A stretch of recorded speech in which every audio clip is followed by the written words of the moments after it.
Hello and welcome to Breakfast for Pancakes. I am your host, PK Sullivan. Today we are embarking on the third journey of the Grand BreAdventure. We've already done a rustic Dutch oven baked country loaf, as well as some more traditional twin loaves for sandwiches. Today I'm going to be tackling something that is just as simple. Growing up, I only had them occasionally when we went out to eat, or if we were having a nice big dinner such as Thanksgiving or Christmas. And that is the humble dinner roll. Just like the previous steps in the Grand BreAdventure, I am following the same recipe down to the gram. I've already fed the starter and mixed up the sponge. Not going to show you that again because it's the exact same steps as the last two videos. So join me now as I mix up the dough, which is where the process changes and we end up with a different kind of bread.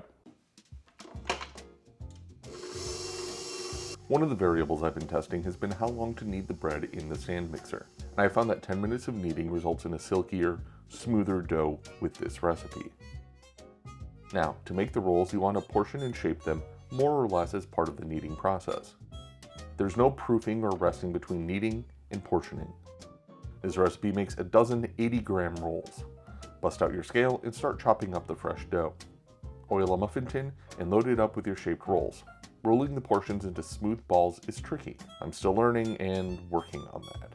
These early recipes in the BreAdventure are about making tasty bread, not making perfect bread. We're learning the basics, not mastering the art. Something to keep in mind is the dough develops a skin very quickly. So as you portion out the balls, you're going to have to actually knead them again, really working them so that they rehydrate the outside edges and form a good solid ball. Just like with the Dutch oven loaf, give them a good flip in the tin so that the top is lightly coated with oil. This helps prevent a thick, leathery crust from forming. Cover that all with a towel and let it proof for about an hour. Setting up your oven is really important for this recipe. Place an empty pan on the bottom rack and move your cooking rack to the top position. Now preheat the oven to 450 degrees for about an hour. After an hour, go ahead and slash the rolls. Just a quick single slash across the top of each. Get some water boiling on the stovetop or in a kettle and pour it into the empty pan in the oven. Then load the muffin tin on the top rack. Set a timer for 12 minutes.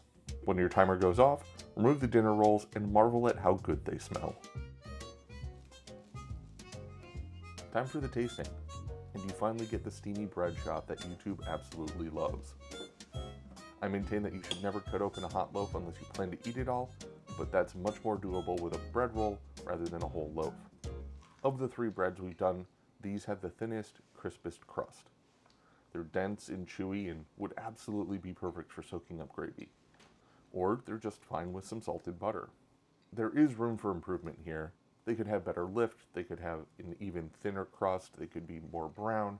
There are a lot of ways we can improve on our bread rolls, but for now, these are perfectly sufficient, and we'll figure out how to make the perfect bread roll in later videos. That's the whole point of the Grand BreAdventure. And that is the bread roll. What I really love about a good bread roll is it has that very soft outer crust with a just tender, super chewy inside.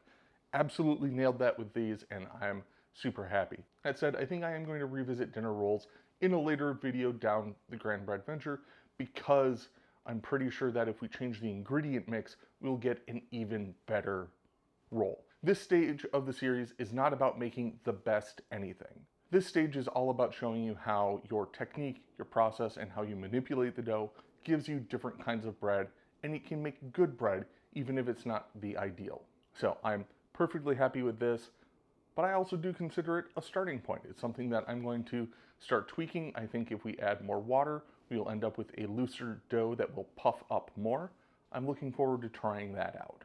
So, thank you for watching. As always, it is greatly appreciated.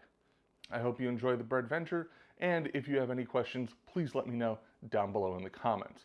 That's it for now. I will see you next week.